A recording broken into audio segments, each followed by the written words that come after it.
Welcome to stone dictation. Dictation 5 second बाद शुरू होगा।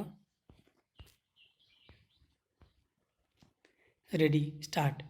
महोदय, भारत में दरिद्रता का साम्राज्य था, इसलिए स्वामी जी ने आध्यात्मिक शिक्षा के साथ साथ दो मुख्य आदर्शों कर्म ही पूजा है तथा मानव सेवा ही ईश्वर सेवा है की शिक्षा भी प्रदान की। स्वामी जी ने विश्व भ्रमण करके देख लिया था कि नई मानवता कितनी उच्छाल एवं बलवती है। स्वामी जी बार बार कहा करते थे कि भारत का कल्याण शक्ति की साधना में है। वे उस प्रकार के सुधारक और संत थे जिसकी अनुभूति में पुराने धर्म नवीन रूप ग्रहण करते हैं। सच्ची ईशोपासना यह है कि हमें अपने मानव बंधुओं की सेवा में समर्पित कर देना चाहिए। स्वामी जी ने मानवता को सर्वोपरि माना है। उन्होंने संपूर्ण विश्व को एक परिवार के समान प्रस्तुत किया। शिकागो के सर्वधर्म सम्मेलन में सभा को संबोधित करते हुए कहा, मेरे अमेरिका के भाइयों और बहनों, स्वामी जी का संदेश था कि आपस में मिलजुल कर रहो और इसी भारतीय एकता के महत्व को स्वामी जी ने बड़े ही सुंदर ढंग से समझाया है। मन से एक बनो, विचार से एक बनो। मन से एक होना समाज के अस्तित्व का सार है।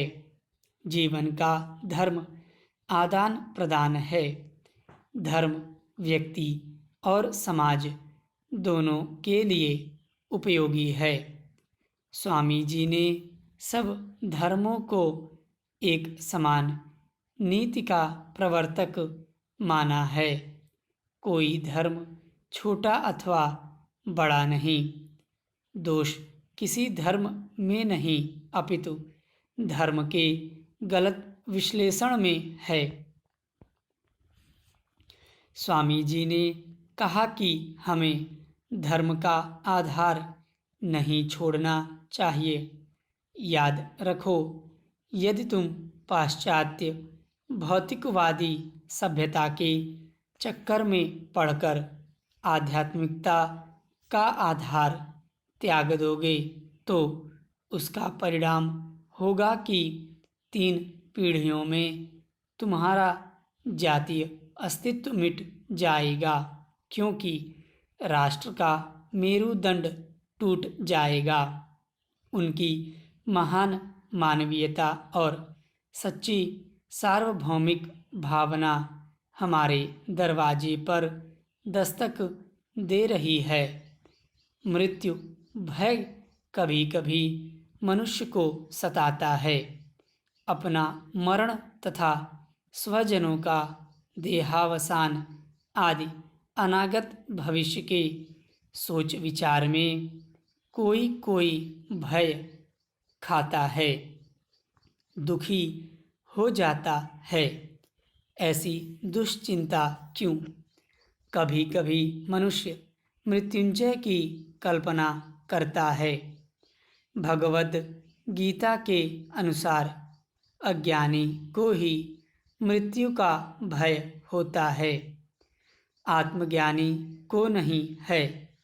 जीवन की सफलता के लिए आत्मज्ञान परम आवश्यक है।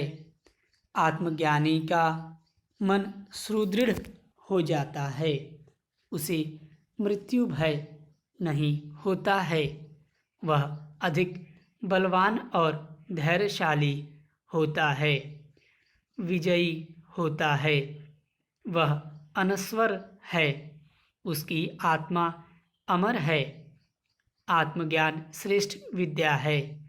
उसके अभाव में भौतिक अभ्युन्नति की उपस्थिति में भी मनुष्य अशांत तथा दुखी रहता है, दुर्बल हो जाता है। अतः इस वैज्ञानिक युग में आत्मज्ञान की आवश्यकता प्रत्येक स्त्री पुरुष को अनिवार्य है। आश्रमवासियों की अपेक्षा गृहस्थाश्रमी को आत्मबोध या आत्मज्ञान की आवश्यकता आज ज़्यादा पड़ रही है। आत्मज्ञानी के चेहरे पर शांति एवं चैतन्य विद्यमान है। मानव के शरीर में एक ऐसी शक्ति विशेष है जिसे किसी भौतिक उपकरण द्वारा जाना नहीं जा सकता। स्टॉप।